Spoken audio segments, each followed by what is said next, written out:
సొంత ఇల్లు అనేది ప్రతి ఒక్కరి కల. మారమ్స్ Garlapati homes flats for sale. సంప్రదించండి 9662263353. హలో వ్యూవర్స్, మనం ఆల్రెడీ చూసామన్నా మరాఠా గడ్డ పైన గేమ్ చేంజర్ అండ్ టైటిల్ తో సహా ఫుల్ లెంత్ వీడియోనే చేసాం.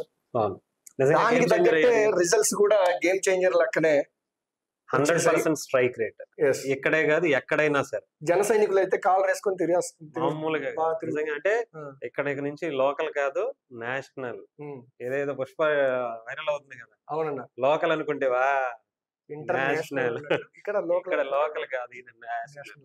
ఆయన అంటే మనందరికీ తెలుసు, ఆయన పార్టీ పెట్టినప్పుడే నిజంగానే నాకైతే చాలా బలంగా నమ్మాను నేను ఆయన మాటల్ని, ఆయన వ్యక్తిత్వాన్ని. ముఖ్యంగా ఆయన డెఫినెట్ గా ఇండియాకి అవసరమైనటువంటి నాయకుడు. నేను చాలా సందర్భాల్లో చెప్తానే ఉంటాను.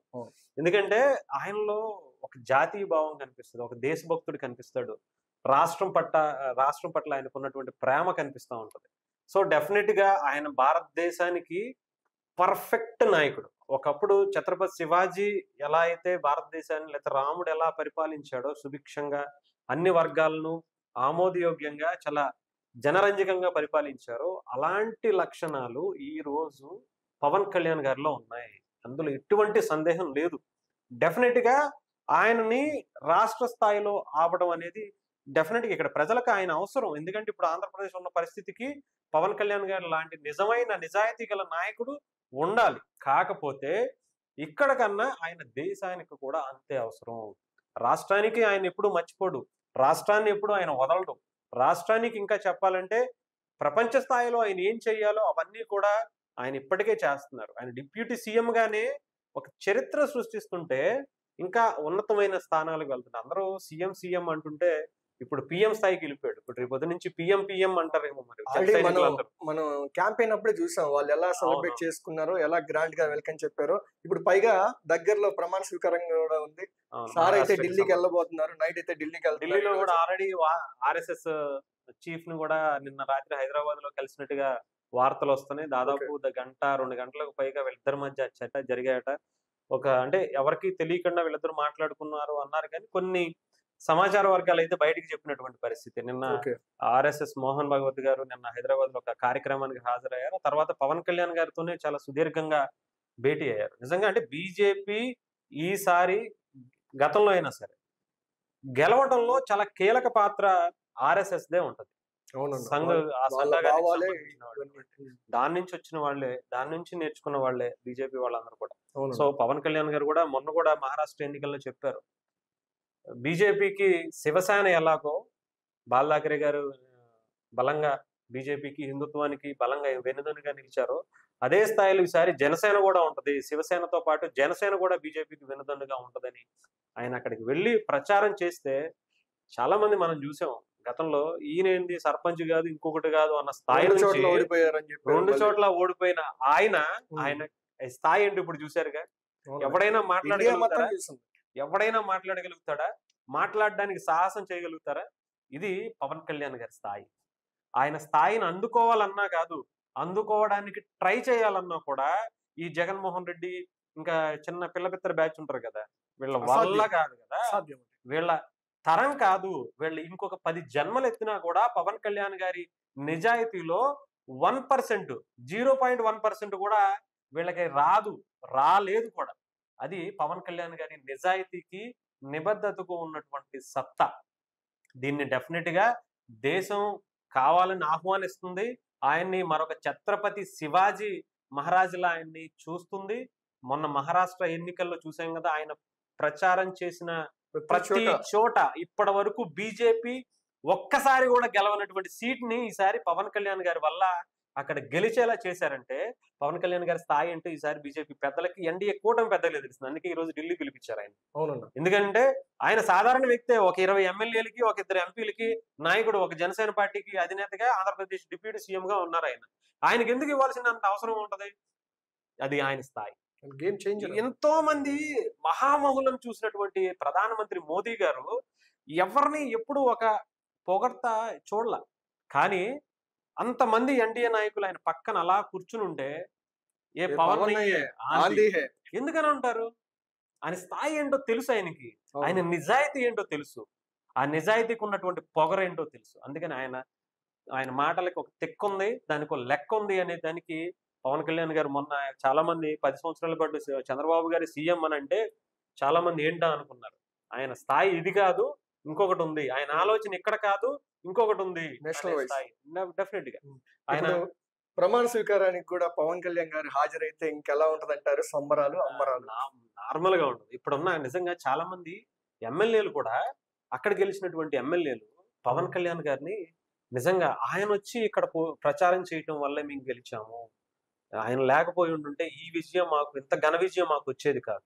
డెఫినెట్ గా చాలా మంది పొలిటికల్ అనలిస్టులు కావచ్చు, సర్వేలు కావచ్చు, అన్ని కూడా పవన్ కళ్యాణ్ గారు అక్కడ అడుగు పెట్టడంతో మొత్తం పొలిటికల్ గేమ్ చేంజ్ అంతా కూడా మొత్తం చేంజ్ అయిపోయినటువంటి పరిస్థితి కనిపించింది.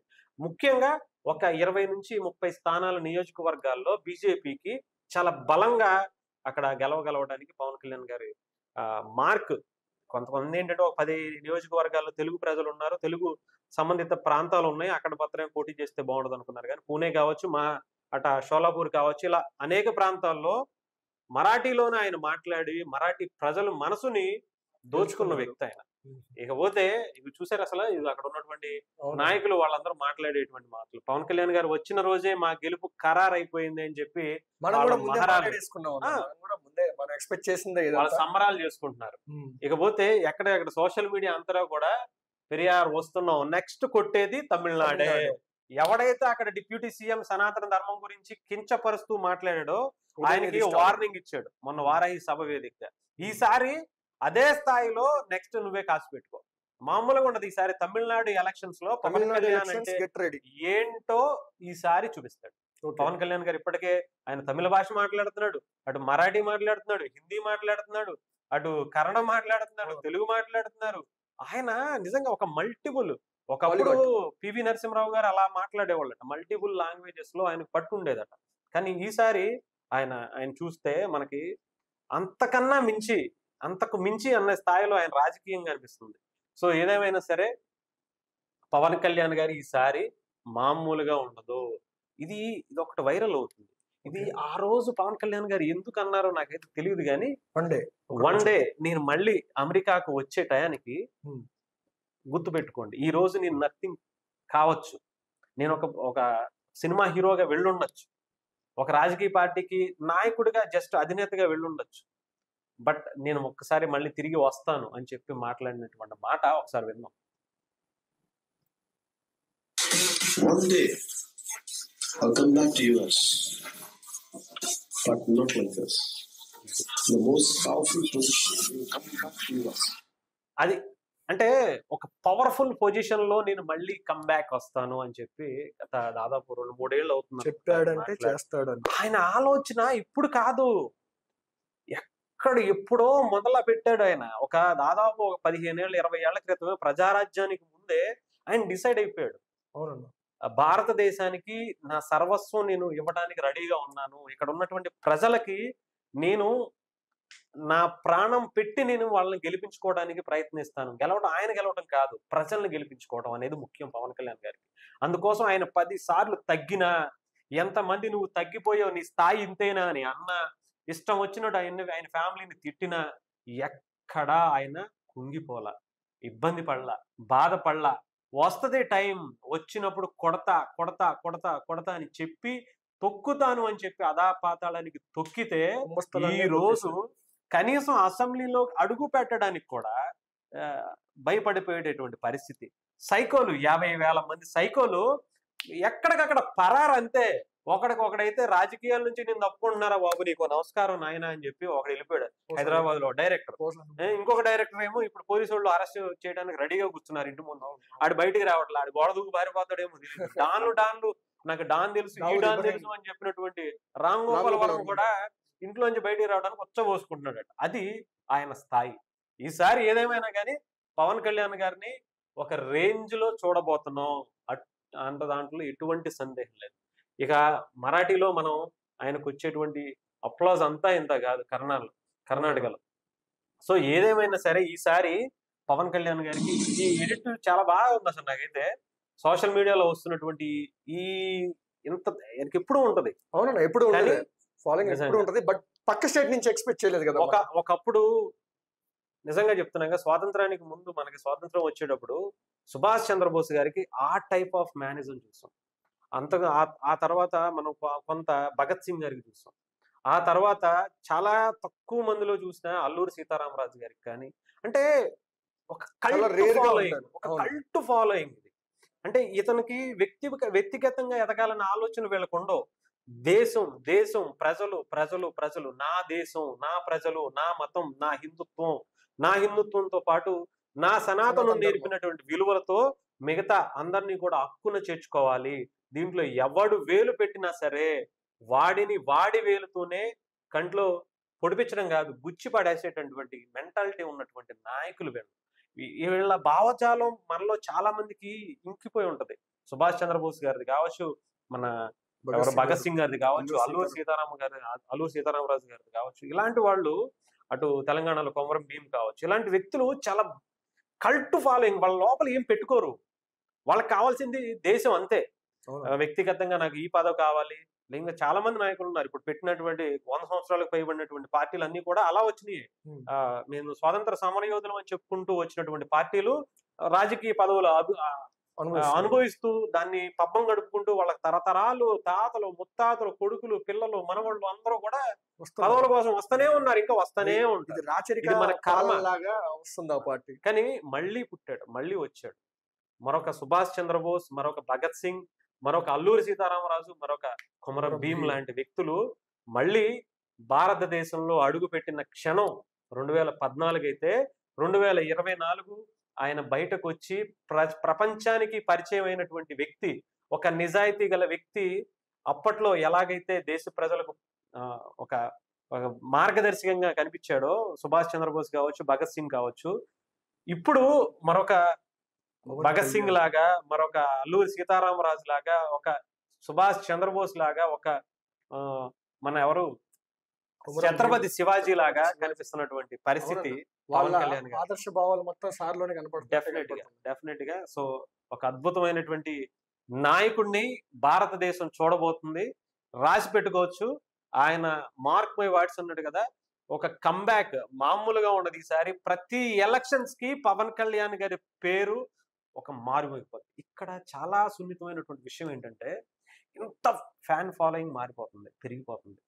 ఇప్పటి వరకు పవన్ కళ్యాణ్ గారిని తెలుగు రాష్ట్రాలకే చాలా మంది శత్రువులు ఎక్కువైపోయారు. ఆయన నిజాయితీకి, ఆయన ఎవరిని ఎప్పుడు ఎలా టార్గెట్ చేస్తాడో తెలియదు, ఎప్పుడు ఎక్కడ ఏ వ్యక్తికి టార్గెట్ అవుతాడో తెలియట్లా. అలాంటిది హిందుత్వాన్ని మీదేసుకోగానే నేషనల్ లెవెల్లో ఉన్నటువంటి అనేక మందికి శత్రువు అయిపోయాడు. ఇప్పుడు బీజేపీని మోస్తున్నందుకు, బీజేపీని గెలిపిస్తున్నందుకు, ఎన్డీఏ కూటమి అధికారంలోకి వచ్చినందుకు ఇంటర్నేషనల్ వేడిగా కూడా పవన్ కళ్యాణ్ గారికి శత్రువులను కూడా తెచ్చిపెట్టింది. సో ఇప్పుడు పవన్ కళ్యాణ్ గారు ఇంకా జాగ్రత్తగా ఉండాల్సిన అవసరం ఉంది. డెఫినెట్ గా బీజేపీ మీద, లేదంటే ఇంకొక గ్రూప్ టెర్రరిస్టులో మనకి ఎప్పుడు ఎలా అయితే మోదీ గారి మీద వీళ్ళ మీద టార్గెట్ ఉన్నారు అని చెప్తారో, పవన్ కళ్యాణ్ గారి మీద కూడా టార్గెట్. ఎందుకంటే రేపటి తరానికి ఆయనే నాయకుడు, డెఫినెట్ గా ఆయనే నాయకుడు. ఎన్డీఏ కూటమి అనుకోవచ్చు, బీజేపీకి అనుకోవచ్చు, జనసేనకి అనుకోవచ్చు, రాష్ట్రానికి అనుకోవచ్చు, దేశం మొత్తానికి అనుకోవచ్చు. సో డెఫినెట్ గా ఆయన టార్గెట్ లో ఉంటాడు, వెళ్ళిపోతాడు. అలా ఇప్పటికే చాలా సార్లు ఇంటెలిజెన్స్ కూడా హెచ్చరించినటువంటి పరిస్థితి. సో అలాంటి వ్యక్తిని కాపాడుకోవాల్సిన అవసరం కూడా మన మీద ఉంది, ముఖ్యంగా తెలుగు రాష్ట్రాల్లో ఆంధ్రప్రదేశ్ ప్రజల మీద ఉంది. డెఫినెట్ గా మనం ఆయనకి సపోర్ట్ చేయాలి. ఆయనకి ఒక Z+ కేటగిరీతో ఎలాగైతే ప్రధానమంత్రి గారికి, లేకపోతే హోంమంత్రి గారికి, అమిత్ షా గారికి ఉంటాయో, మిగతా సీఎంలకు ఉంటాయో, ఆ స్థాయిలో ఆయనకు ఉండేటువంటి నిజాయితీకి మీరు ఇవ్వాల్సినటువంటి సత్కారంగా భావించాలి. ముఖ్యంగా కేంద్ర రాష్ట్ర ప్రభుత్వాలు దీన్ని చొరవ తీసుకోవాల్సిన అవసరం కూడా ఉంది.